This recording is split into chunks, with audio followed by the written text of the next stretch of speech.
Assalamualaikum warahmatullahi wabarakatuh. Kami dari kelompok 1 kelas IF20B yang dimana kami akan mempresentasikan tentang manajemen proses dan komunikasi antar proses. Berikut akan saya perkenalkan terlebih dahulu anggota kelompok kami. Yang pertama ada Andri Maulana, yang kedua ada Fadila Fatmadika, dan yang terakhir ada saya sendiri Muhammad Farul Ramadan. Dan di sebelah ada nim-nim kami yang sudah tertera. Lalu materi yang pertama akan disampaikan oleh saya. Baik, sebelumnya manajemen dan komunikasi proses. Sebelumnya saya akan menjelaskan tentang pengertian dari proses. Proses adalah program yang sedang dieksekusi, termasuk di dalamnya nilai-nilai dalam program counter, register, dan variabel-variabel yang ada lainnya. Setiap kali menggunakan utilitas sistem atau program aplikasi dari sel, satu atau lebih proses child akan dibuat oleh sel sesuai dengan perintah yang telah diberikan. Setiap kali instruksi diberikan pada Linux sel, maka kernel akan menciptakan sebuah proses ID. Proses ini disebut juga dengan terminologi Unix sebagai sebuah job. Manajemen proses pun juga dapat diartikan sebagai unit terkecil yang secara individu memiliki sumber daya dan dijadwalkan oleh sistem operasi (SO). SO mengelola semua proses di sistem dan mengalokasikan sumber daya ke proses-proses sesuai dengan kebijaksanaan untuk memenuhi sasaran sistem. Hal-hal yang berkaitan dengan proses multiprogramming atau multitasking, lalu ada multiprocessing dan juga distribute processing. Dan di sini ada perbedaan antara program dan juga proses. Dari program terlebih dahulu, yang dimana keberadaannya ada secara nyata di ruang penyimpanan, dan sifatnya yaitu statis atau pasif yang terletak di dalam suatu file, dan terdiri dari instruksi. Dan proses sendiri yaitu ada secara nyata, keberadaannya itu ada secara nyata dalam waktu yang terbatas. Sifatnya itu dinamis atau aktif karena dalam keadaan yang tereksekusi. Jadi proses itu seperti tadi, itu adalah program yang sedang dieksekusi. Lalu instruksi terdiri dari instruksi yang sedang dieksekusi. Lalu di sini ada sistem operasi, mengontrol kejadian-kejadian yang ada dalam sistem komputer. Lalu kedua ada sistem operasi, menjadwalkan dan mengirimkan proses yang sudah dieksekusi oleh prosesor, lalu mengalokasikan sumber daya untuk proses dan menanggapi permintaan program pemakai untuk layanan-layanan dasar. Istilah-istilah yang berkaitan dengan proses. Di sini yang pertama ada multiprogramming atau multitasking. Manajemen banyak proses pada satu pemroses atau prosesor. Komputer pribadi atau workstation adalah sistem pemroses tunggal yang menjalankan sistem operasi multiprogramming seperti MIS Windows. Banyak proses dijalankan secara bersamaan. Masing-masing proses mendapatkan bagian memori dan kendali tersendiri masing-masing. Sistem operasi mengalih-alihkan proses di antara proses-proses tersebut. Program-program yang sedang dijalankan sebenarnya bersifat yang pertama ada saling tak bergantung atau independen, yaitu sendiri. Dan yang kedua ada satu program pada satu saat atau one program at any instant. Lalu multiprocessing sendiri. Sebentar, foto saya dikeluarin dulu. Multiprocessing. Manajemen banyak proses di komputer multiprosesor. Banyak memproses atau prosesor di dalamnya. Dulunya sistem ini hanya terdapat di sistem besar, mainframe, dan mini komputer. Dan saat ini workstation telah dilengkapi oleh multiprosesor. Lalu selanjutnya ada distribute processing. Manajemen banyak proses yang dieksekusi di banyak sistem komputer yang tersebar atau terdistribusi. Lalu di sini ada diagram state process. Secara garis besar ada 3 state atau status dasar atau utama pada proses. Statusnya yaitu yang pertama ada running, ready, dan juga block atau waiting. Dari deskripsinya, running adalah pemroses sedang mengeksekusi instruksi proses tersebut. Jadi yang seperti diketahui, running adalah seperti ibarat loading yang sedang berjalan, pemroses yang sedang dieksekusi dari instruksi yang telah kita buat pada program tersebut. Lalu ready. Ready adalah proses siap, ready, dieksekusi, tapi pemroses belum tersedia untuk dieksekusi. Proses ini yaitu yang berarti adalah sedang menunggu jatah waktu dari pemroses yang sedang dieksekusi. Lalu terakhir ada block atau waiting, proses penungguan atau event yang kejadiannya untuk melengkapi tugasnya. Contoh proses menunggu, yang dimana selesainya operasi perangkat, masukan atau keluaran, lalu tersedianya memori, dan yang terakhir tibanya pesan jawaban. Jadi akan muncul jawaban setelah proses penungguan selesai. Lalu ada hubungan ketiga state dasar digambarkan dengan diagram state process. Seperti yang ada di dalam gambar ini, yaitu ada running, ready, dan block, yang seperti mana nomor 1 running, ke bawah block, waiting, lalu ke ready keduanya, lalu ketiga dari ready ke running lagi, lalu dari block, waiting, ke ready. Jadi saling berhubungan saja. Lalu ada keterangan perpindahan gambar dari slide 7 tadi. Ya, di sini akan dijelaskan di slide selanjutnya, yang dimana keterangan perpindahan state yang pertama yaitu proses blocks for input terjadi pada saat sebuah proses menemukan bahwa dirinya tidak bisa dilanjutkan karena proses tidak mendapatkan apa yang diinginkan. Contohnya, input tidak tersedia. Contoh, saat proses cetak atau print, karena kertas atau tinta habis, maka proses cetak berhenti atau menunggu tintanya diisi terlebih dahulu. Atau ibarat kertasnya yang sudah habis, menunggu isi ulang dari kertas tersebut terlebih dahulu. Lalu yang kedua, scheduler, fix, another process scheduler. Atau penjadwal memutuskan bahwa sebuah proses sudah berjalan terlalu lama dan sudah waktunya untuk memanggil proses yang lain. Jadi apabila proses sudah berjalan cukup lama, maka akan dilakukan proses penungguan yang lain, pemanggilan yang lain. Lalu yang ketiga ada scheduler fix this process, yaitu proses-proses yang lain sudah mendapatkan jatahnya dan tiba giliran proses yang tertunda untuk dijalankan. Jadi apabila proses-proses lain sudah berhasil dijalankan, maka yang lain yang belum mendapat bagian yang bagaimana tadi waiting block tersebut bergantian untuk dijalankan. Lalu yang terakhir ada input becomes available, atau kejadian di luar yang sedang ditunggu sebuah proses sudah terlaksana, yaitu misal sebuah proses yang menunggu input dari sebuah output proses yang lain. Bila tidak ada proses yang sedang berjalan, maka transisi ketiga akan segera dilaksanakan dan proses segera berjalan atau menunggu di state ready sampai CPU tersedia. Misalkan, proses mencetak tadinya berhenti karena menunggu kertas dimasukkan, yang sebagaimana tadi kertas habis, cetak akan berhenti secara otomatis karena tidak ada kertas tentunya. Jadi menunggu untuk diisi ulang. Dan setelah kertas dimasukkan, proses mencetak dapat dilanjutkan secara otomatis.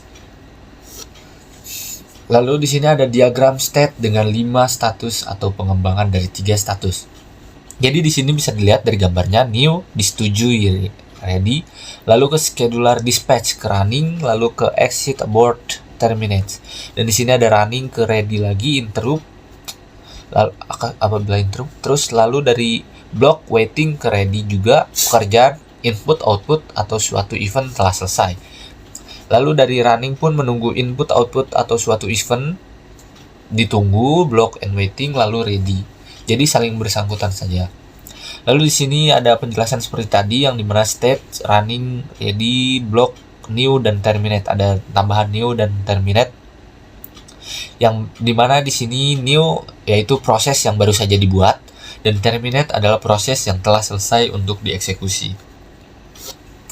Lalu di sini hanya satu proses yang dapat berjalan pada prosesor manapun pada satu waktu. Namun banyak proses yang dapat berstatus ready atau waiting. Dan lalu jadi ada 3 kemungkinan bila sebuah proses memiliki status running.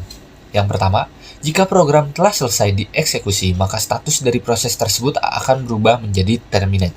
Seperti sebagaimana yang sebelumnya, itu proses yang telah selesai untuk dieksekusi. Jadi terminate itu adalah merupakan tahap akhir dari semuanya.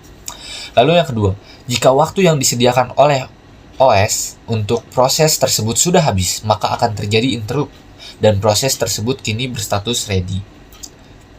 Lalu yang terakhir ada jika suatu event terjadi pada saat proses dieksekusi seperti ada permintaan input atau output, maka proses tersebut akan menunggu event tersebut selesai dan proses berstatus waiting. Dan di sini ada PCB atau Process Control Block. Setiap proses digambarkan dalam sistem operasi oleh sebuah Proses Control Blocks atau PCB, juga disebut sebuah proses atau disebut juga sebagai control blocks. Yang di sini ada gambar dengan tulisan yang dimana pointer, proses state, proses number, proses counter, register, memory limits, list of open files.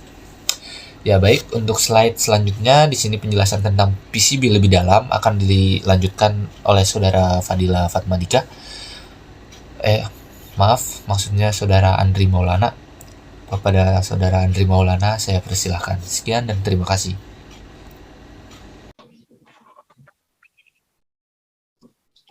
Assalamualaikum warahmatullahi wabarakatuh.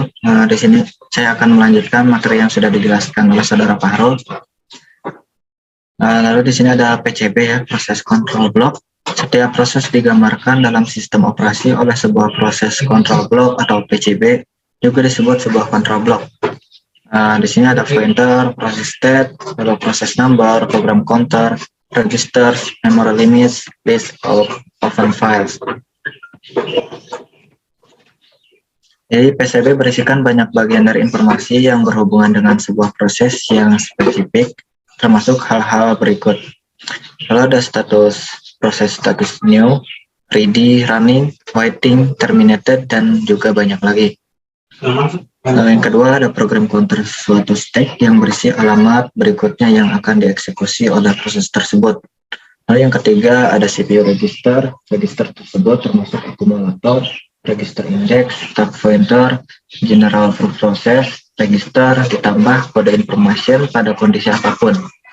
Beserta dengan program counter, keadaan atau status informasi harus disimpan ketika gangguan terjadi untuk memungkinkan proses tersebut berjalan atau bekerja dengan benar setelahnya. Lalu yang keempat ada informasi penjadwalan. CPU informasi ini berisi prioritas dari suatu proses, pointer ke antrian penjadwalan, dan beberapa parameter penjadwalan yang lainnya. Lalu yang kelima ada informasi manajemen. Memori informasi ini dapat termasuk suatu informasi sebagai nilai dasar dan batas register, tabel halaman atau tabel segmen tergantung pada sistem memori yang digunakan oleh sistem operasi. Lalu yang keenam ada informasi pencatatan informasi. Ini termasuk jumlah dari CPU dan waktu real yang digunakan, batas waktu, jumlah akun, jumlah job atau proses, dan banyak lagi. Lalu yang terakhir ada informasi status I/O. Informasi termasuk daftar dari perangkat I/O yang digunakan pada proses ini, daftar berkas-berkas yang sedang diakses, dan banyak lagi. Lalu PCB hanya berfungsi sebagai tempat penyimpanan informasi yang dapat bervariasi dari proses yang satu dan yang lainnya. Untuk pembentukan proses saat komputer berjalan, terdapat banyak proses yang berjalan secara bersamaan. Sebuah proses dibuat melalui sistem call, create proses, yang membentuk proses turunan atau proses yang dilakukan oleh proses induk atau parent proses. Proses turunan tersebut juga mampu membuat proses control block baru, sehingga membuat semua proses ini pada akhirnya membentuk pohon proses. Ketika sebuah proses dibuat, maka proses tersebut dapat memperoleh sumber daya seperti waktu CPU, memori berkas, atau perangkat I/O. Sumber daya ini dapat diperoleh langsung dari sistem operasi. Dari proses induk membagi-bagikan sumber daya kepada setiap proses turunannya, atau proses turunan dan proses induk berbagi sumber daya yang diberikan sistem operasi. Lalu operasi pada proses. Operasi dalam proses dapat melakukan operasi-operasi terhadap proses, diantaranya penciptaan proses, penghancuran, penundaan, pelanjutan kembali, pengubahan prioritas, memblok, membangunkan, menjadwalkan, dan memungkinkan proses berkomunikasi dengan proses lainnya. Untuk penciptaan dan penghancuran proses, di sini untuk penciptaan proses melibatkan banyak aktivitas, yaitu menamai, memberi identitas proses, lalu menyisipkan proses pada senarai proses atau tabel proses, menentukan prioritas awal proses, menciptakan PCB, mengalokasikan sumber daya awal bagi proses. Untuk kejadian yang dapat menyebabkan penciptaan prosesnya, yaitu pada lingkungan batch sebagai tanggapan atas pemberian suatu kerja atau job, pada lingkungan interaktif ketika pemakai baru berusaha log on. Sebagai tanggapan surat aplikasi seperti permintaan pencetakan file, sistem operasi dapat menciptakan proses yang akan mengelola percetakan. Proses menciptakan proses lainnya atau proses anak. Penghancuran proses melibatkan pembebasan proses dari sistem, yaitu sumber daya yang dipakai dikembalikan. Proses dihancurkan dari senarai atau tabel sistem. PCB dihapus, ruang memori PCB dikembalikan ke pool memori bebas. Jadi penghancuran lebih rumit bila proses telah menciptakan proses-proses lain. Terdapat dua pendekatan, yaitu pada beberapa sistem, proses-proses turunan dihancurkan saat proses induk dihancurkan secara otomatis. Beberapa sistem lain menganggap proses anak independen terhadap proses induk, sehingga proses anak tidak secara otomatis dihancurkan saat proses induk dihancurkan. Alasan-alasan penghancuran proses yaitu selesainya proses secara normal, proses mengeksekusi panggilan layanan sistem operasi untuk menandakan bahwa proses telah berjalan secara lengkap. Batas waktu terlewati, proses telah berjalan melebihi batas waktu total yang dispesifikasikan. Memori tidak tersedia, proses memerlukan memori lebih banyak daripada yang dapat disediakan sistem. Lalu yang keempat, ada pelanggaran terhadap batas memori, proses mencoba mengakses lokasi memori yang tidak diizinkan diakses. Lalu yang kelima, ada terjadi kesalahan karena pelanggaran proteksi proses, perusahaan menggunakan sumber daya atau file yang tidak diizinkan dipakainya, atau proses mencoba menggunakannya tidak untuk peruntukannya, seperti menulis file read-only. Lalu yang keenam, ada terjadi kesalahan aritmatika proses mencoba perhitungan terlarang, seperti pembagian dengan 0 atau mencoba menyimpan angka yang lebih besar daripada yang dapat diakomodasi oleh perangkat keras. Yang ketujuh, ada waktu telah kadaluarsa. Proses telah menunggu lebih lama daripada maksimum yang ditentukan untuk terjadinya suatu kejadian spesifik. Yang kedelapan, ada terjadinya kegagalan masukan atau keluaran. Kesalahan muncul pada masukan atau keluaran seperti ketidakmampuan menemukan file, kegagalan membaca atau menulis setelah sejumlah maksimum percobaan yang ditentukan. Misal, area rusak didapatkan pada disk atau operasi tak valid seperti membaca dari line printer. Lalu ada instruksi yang tak benar, proses berusaha mengeksekusi instruksi yang nggak ada. Lalu yang ke-10, ada terjadi usaha memakai instruksi yang tak diizinkan. Proses perusahaan menggunakan instruksi yang disimpan untuk sistem operasi. Lalu kesalahan penggunaan data type yang digunakan salah satu tidak diinisialisasi. Yang ke-12 yaitu diintervensi atau oleh sistem operasi atau operator untuk suatu alasan. Operator atau sistem operasi mengakhiri prosesnya, misal terdapat deadlock. Lalu yang ke-13 yaitu berakhirnya proses induk ketika parent berakhir. Sistem operasi mungkin dirancang secara otomatis mengakhiri semua anak proses dari parent itu. Dan yang terakhir, atas permintaan dari proses induk parent, proses biasanya mempunyai otoritas mengakhiri suatu anak proses. Mungkin itu saja yang bisa saya jelaskan ya. Materi selanjutnya akan disampaikan oleh Saudara Fadil. Assalamualaikum warahmatullahi wabarakatuh. Saya Fadila Padmadika akan melanjutkan materi yang telah dibacakan oleh Andri Maulana. Sistem call. Sistem call menyediakan interface antara proses dengan sistem operasi. Sistem call biasanya berbentuk instruksi bahasa assembly. Sistem call suatu kumpulan instruksi extended yang disediakan oleh sistem operasi yang berfungsi sebagai interface antara sistem operasi dengan program pemakai. Program pemakai berkomunikasi dengan sistem operasi dan meminta layanan dari sistem operasi dengan membuat sistem call.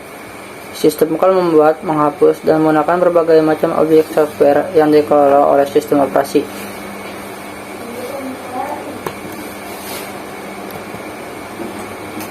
Implementasi proses. Tabel untuk proses. Setiap proses mempunyai state yang perlu diperhatikan sistem operasi. Sistem operasi mencatat state proses dengan beragam tabel atau senarai yang saling berhubungan, yaitu tabel informasi manajemen memori, tabel informasi manajemen masukan keluaran, tabel informasi sistem file, tabel proses.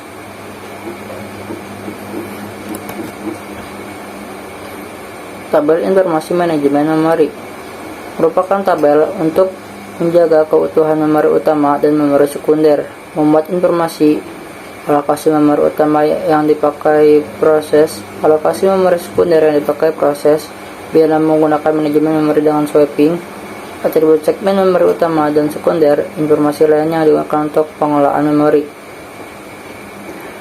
Tabel informasi manajemen masukan keluaran. Untuk mengolah perangkat masukan keluaran, saat perangkat masukan keluaran digunakan proses tertentu, perlu dijaga agar proses lain tidak memakainya. Sistem operasi perlu mengetahui status operasi masukan keluaran dan lokasi memori utama yang digunakan untuk transfer data. Tabel informasi sistem file berisi informasi mengenai ekstensi file, lokasi pada memori sekunder satu saat itu, dan menyimpan atribut-atribut file lain. Tabel proses mengolah informasi proses di sistem operasi, lokasinya di memori. Tabel juga berisi status dan atribut proses yang lain.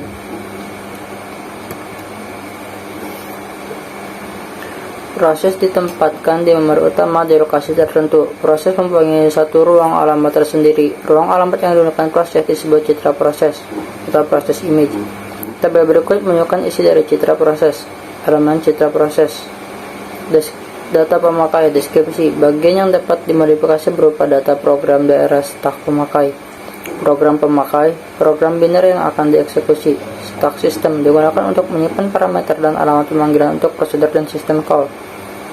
PCB, program control block, berisi informasi yang diperlukan oleh sistem operasi dalam mengendalikan proses. PCB dan senarai proses. Tiap PCB berisi informasi mengenai proses yang diperlukan sistem operasi. PCB dibaca dan atau dimodifikasi rutin sistem operasi seperti penjadwalan, alokasi sumber daya, pemrosesan interupsi, monitoring, analisis kinerja. Kumpulan PCB mendefinisikan sistem operasi. Untuk menyatakan senarai proses di sistem operasi dibuat senarai PCB.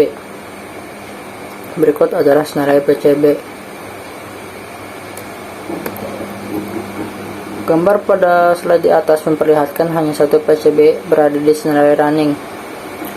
Ini menyatakan proses yang saat itu sedang dieksekusi pemroses sehingga hanya satu proses yang running. Proses ready digambarkan dengan PCB proses-proses di senarai ready.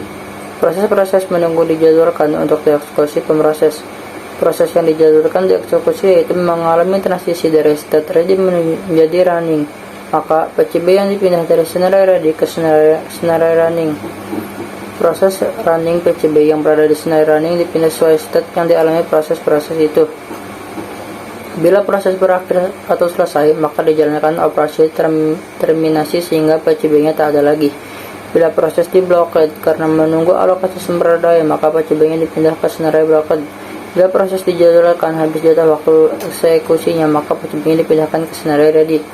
Proses yang sedang blockade berpindah menjadi ready bila sumber daya yang ditunggu telah teralokasi untuknya. Untuk itu PCB-nya dipindahkan ke senarai ready. Pengaksesan informasi di PCB. Rutin sistem operasi perlu mengakses informasi di PCB. Tiap proses dilengkapi ID unik yang digunakan sebagai indeks atau penunjuk ke tabel untuk mengambil PCB. Untuk menghindari bug atau kesalahan pemrograman pada rutin tunggal yang bisa mengakibatkan rusaknya PCB dan menghindari perubahan dan rancangan struktur dan semantics PCB, maka semua rutin sistem operasi melewati satu rutin khusus, yaitu rutin penanganan PCB dalam mengakses PCB. Tugas rutin adalah memproteksi PCB dan menjadi perantara pembaca dan penulisan PCB. Kelemahannya, adanya overhead kinerja karena harus memanggil rutin penanganan PCB. Pengaksesan langsung terhadap PCB tentu lebih cepat daripada harus memakai rutin penanganan PCB. Tahap-tahap penciptaan proses. Tahap penciptaan proses yaitu 1. Beri satu identifier unik ke proses baru. Isian baru ditambahkan ke tabel proses utama yang berisi satu isian per proses.